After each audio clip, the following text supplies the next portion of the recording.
We've got some Falcons trade rumors to get to in just a moment, but first, we're doing a company-wide challenge today amongst all of our NFL channels, and I want to see Falcons fans show up because we had someone on another Chat Sports YouTube channel comment 41 individual times. So, I'm putting the call out to everyone watching right now to light up the comment section. You can comment anything. Do the Falcons whole roster, your favorite ice cream flavors, random Falcons players, whatever it is, just light up the comment section, and whoever comments the most will get a shout out on a future video.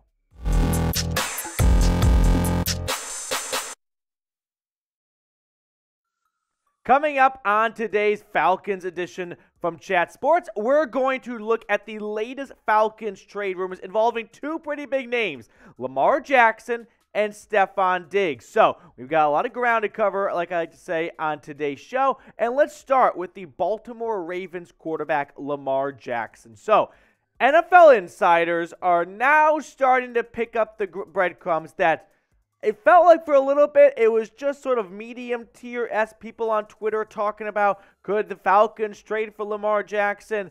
Well, now those with the big, powerful blue check marks are coming in like 2 or 3 weeks late to the party of there might be some actual noise to the idea of Lamar Jackson going to Atlanta.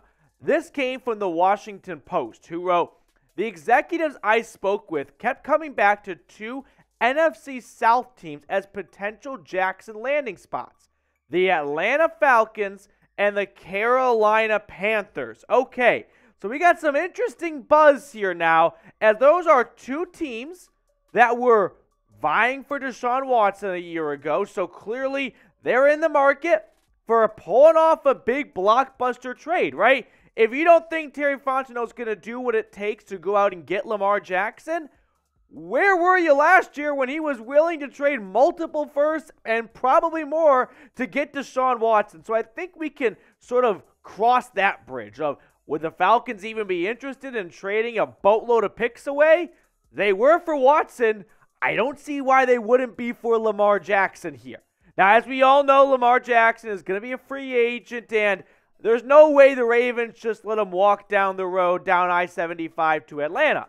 Now, they could do a tag and trade, right? Franchise tag him, and then Lamar and his 8 reps, which is himself and his mom, talk to Fontenot and talk to the Falcons front office and get a trade or get a contract in place, and then they agree to some sort of trade compensation between the two clubs here. So I definitely do believe there's more than just rumblings.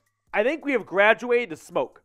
Wherever that is on the food chain, like a Buffalo Wild Wings heat index, we've moved up from honey barbecue. We're now at mild. Like, there's starting to be some decent, rumblings and smoke and whatnot of Lamar to Atlanta might start getting in the works a little bit. Now, we're going to get to more trade rumors on Lamar and Stefon Diggs in just a moment, but we are so close to 9,000 subscribers. I need 78 people watching right now who have not subscribed yet to please go ahead and do so. Once we get to 10K, I think we got to go over to our Saints channel and do a complete takeover. So help me out, hit that big red button and subscribe. I already know 50% of you have gone to the comment section and ripped me apart saying, hey, there's no way I'm trading for Lamar Jackson. I like Desmond Ridder.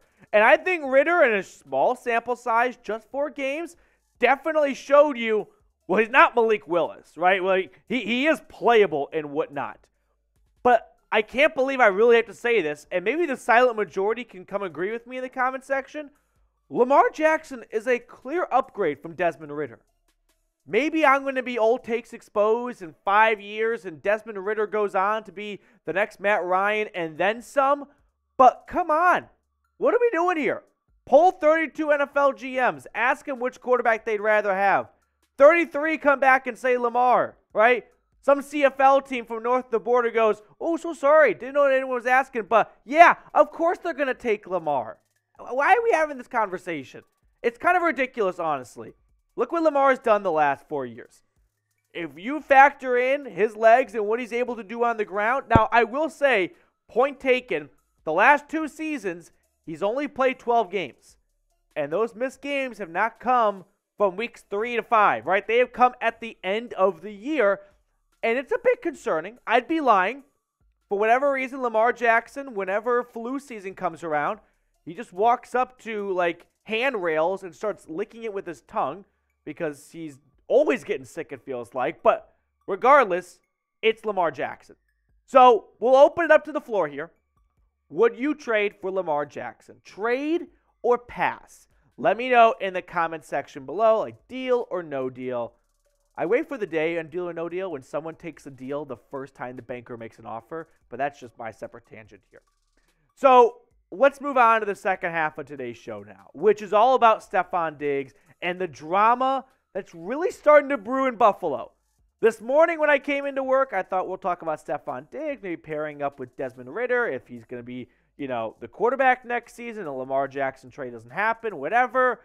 And now we're starting to get a little bit more to the story here because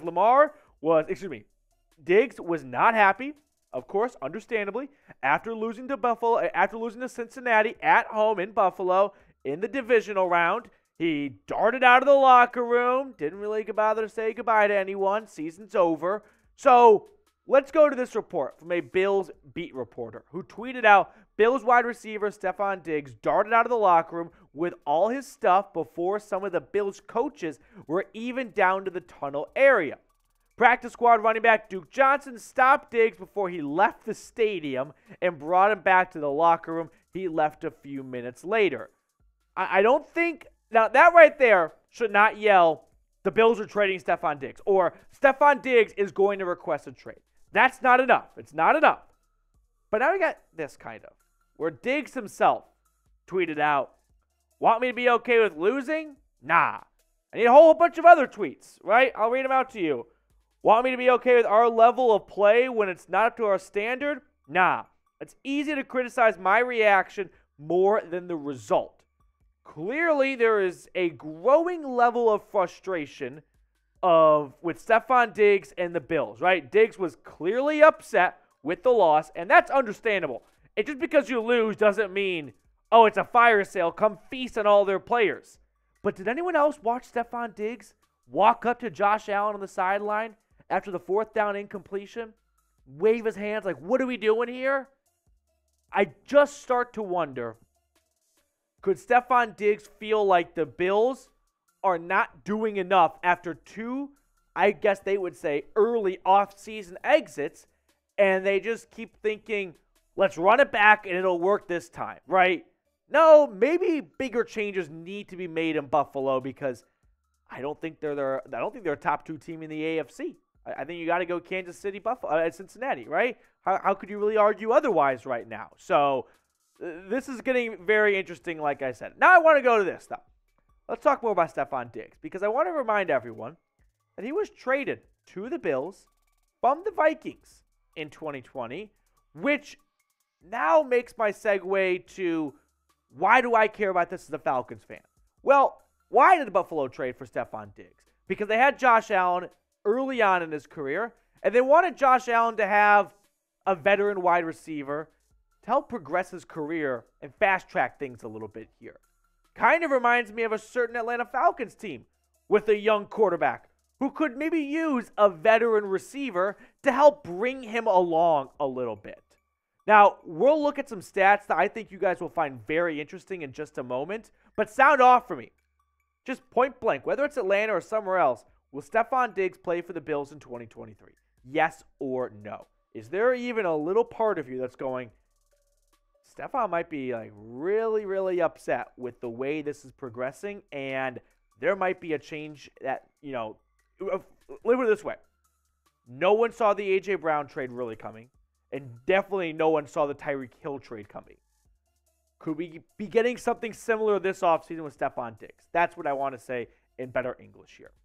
I don't think it goes without saying that the Falcons could use a dynamic playmaker like Stefon Diggs at wide receiver. Drake London is great. Drake London is awesome. Drake London is going to continue to be awesome. But we have learned in the NFL, you need more than just one top-tier wide receiver.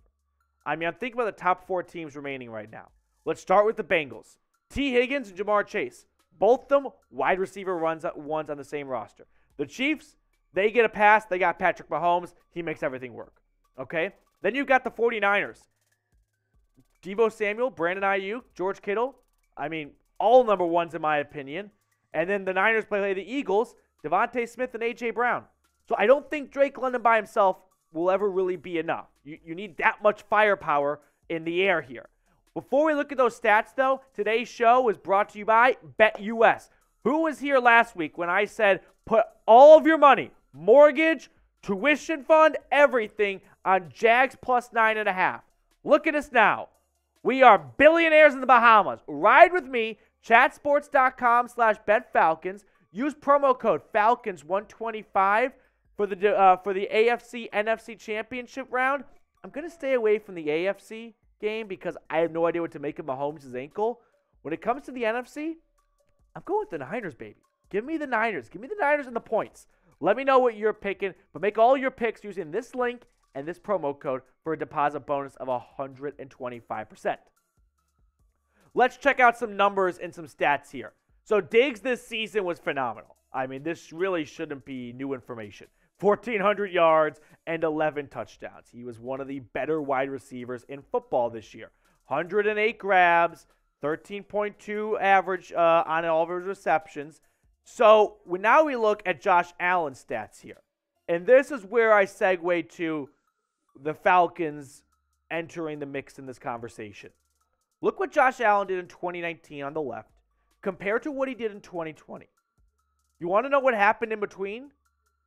Buffalo traded for Stefon Diggs, and look at the jump he made from 3,000 yards to 4,500. Now, it's not all on Stefon Diggs, but I will confidently say if the Bills don't make that trade and instead use that first-round pick they gave up on a rookie wide receiver, still may be good, but I don't think it would be that good.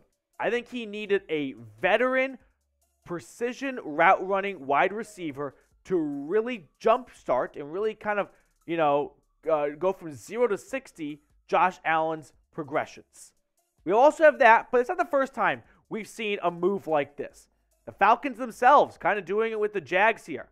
The Calvin Ridley trade, I think, was a similar blueprint from the Stefon Diggs trade of young quarterback, give him a veteran wide receiver, right? We're always talking about pairing young QBs with young wide receivers so they can grow up together. I don't know. How about giving him a proven wide receiver that's been in the league for 5-6 years or whatever that can really move a young quarterback along in their career? It's not the first time, too. I mean, just thinking through my head, what about DeAndre Hopkins going to Kyler Murray and the Cardinals? If you want fun numbers, go look at Kyler Murray's stats without DeAndre Hopkins. I mean, of course, they're going to be worse, but we've seen this before. That's the point I'm making. We've seen young quarterbacks get matured quicker with a veteran wide receiver. Now, to round out the show, can we just live in fantasy land for a second? I don't think this would ever happen because there's not enough draft picks in the world. Well, at least the Falcons have reached this year. But could you imagine if the two trades we talked about today got done? Lamar Jackson and Stefon Diggs? The interesting thing is that the Falcons' 8th overall pick is good enough to get Lamar Jackson with some additional picks. Another future first, no doubt about it. I think the 8th overall pick for Stefon Diggs might be a bit of overkill. He's definitely worth a first. He went for a first before. He's gotten better since then. But the first time he got traded from the Vikings, it was like the 23rd or 24th overall pick. I don't think Stefon Diggs is worth a top 10 pick. I think the Falcons would be asking for like a second and a third in return for giving up a first. Maybe they toss into a fourth and it gets really confusing. But it would be unbelievable. Now, of the two players we talked about trading for today, if you had to trade for one of them, who would it be? Would it be Lamar Jackson or would it be Stefon Diggs? Like, this is group chat debate material right here because there's pros and cons to both. There's really two different paths. There's the Lamar Jackson, we're moving out from Desmond Ridder after 4 games path. And then there's, no, let's invest in Desmond Ridder and let's give him a veteran receiver like Stefon Diggs. If there is a way, or if there's a path where Stefon Diggs becomes open to the trade market, the Falcons should absolutely be interested in pursuing that trade. If they are out of the Lamar Jackson sweepstakes and the Ravens sign him to a 6-year contract extension, but all of a sudden out of nowhere, there's grumblings, kind of like Tyreek Hill. Who remembers that day over the summer? Report came out at like 9 a.m. that the Chiefs are interested in trading Tyreek Hill, which no one saw coming. And by 1 o'clock, he was in Miami. So if that kind of stuff happens where Buffalo decides we kind of want to reset a little bit and we'll trade Stefon Diggs and get a young wide receiver instead, Atlanta should definitely pick up the phone and make a call to Orchard Park. I appreciate everyone for tuning into today's show, making us a part of your day. I'm going to sign off, and I'm going to see you all later with more Falcons news and rumors.